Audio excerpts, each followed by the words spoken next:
Happy Thursday. It doesn't look like we're going to work out today, so I got out here early this morning to get my walk on. You know, I've been thinking and talking recently about the importance of cardio, but I cannot stress it enough. You have to do cardio when you're an endomorph. You know, whenever I've had the most success in fat loss, it has been at these times where I'm knocking out like egregious amounts of cardio during the week.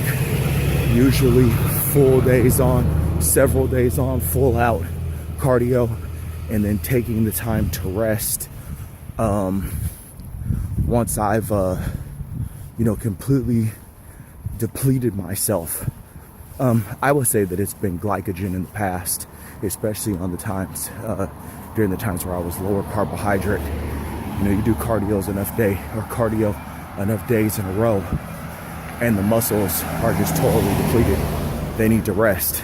It's almost like, you know, lifting weights heavy. You know, now obviously, you know, with age you can't do as much in a row, but usually this was like, you know, 5, 6, 7 days in of doing strides. The last several years I've been doing more of a walking style of cardio. I still do strides, but just not as often as I walk, especially since starting to lift. When you're lifting, you just don't have the energy to run, you know, as much as I was running in the past, especially at my age. So, you know, I get out and I have a couple of, outside of the local routes that I take. I have 2 routes, one that's, you know, a little under 60 minutes and one that's a little over 60 minutes. And I just choose which one I'm going to do based on the way that I feel that day. But, you know, as far as cardio is concerned, if you're an endomorph, you got to get out there and knock out that cardio, man. You can't play around. You know, you will feel like the eating is enough, and it is for weight loss overall. You know, if you could dial in a good eating plan, then yes, eating clean as an endomorph will get you very far. But if you really want to get good success, high levels of success, and you want to see a lot of changes very quickly, then you need to be, you know, getting in these consecutive days of moving your body for at least 45 minutes. You know, if you're doing strides, you could do less, 20-30 minutes of strides.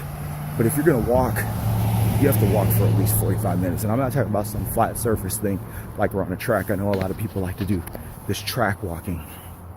You got to get out and do rolling hills, trails, stuff that gets your heart rate up, stuff that, you know, gets you, you know, breathing a little bit harder than you would normally from just walking.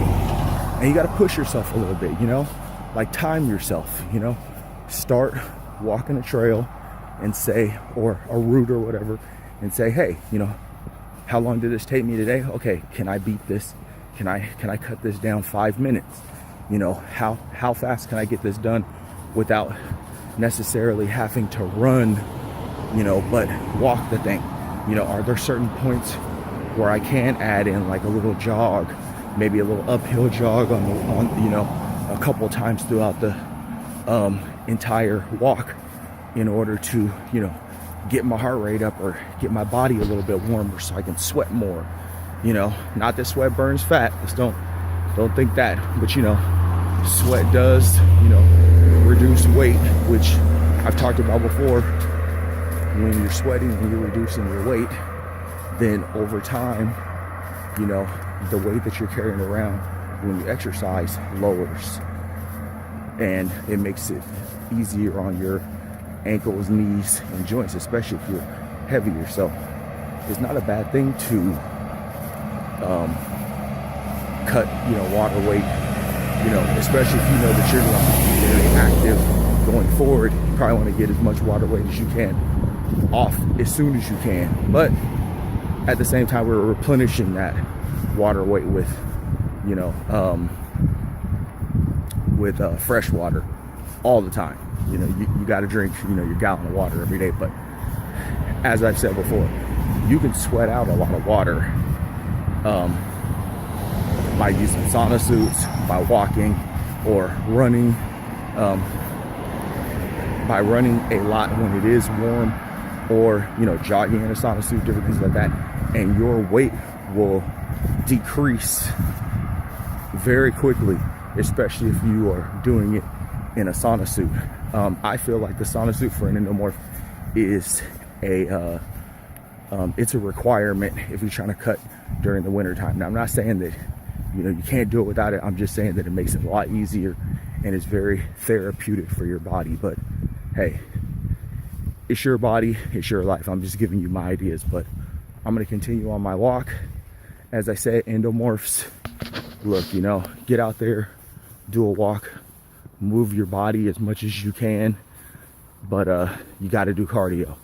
You have to take the opportunity to do cardio, and I think faster cardio is the best. Just get out there and do a quick walk in the morning. If you can run, great, but I think minimum, let's get a nice 45-minute, 2-hour walk in for a beginner, and do that until you can't do it no more. Do it until you have to take a couple rest days to recover because your legs are so tired. But keep up that work, you know, keep looking at that at the scale every day after you do it. Write down how much weight you lost while you're doing your cardio, and man, just keep up the good work. Happy Thursday.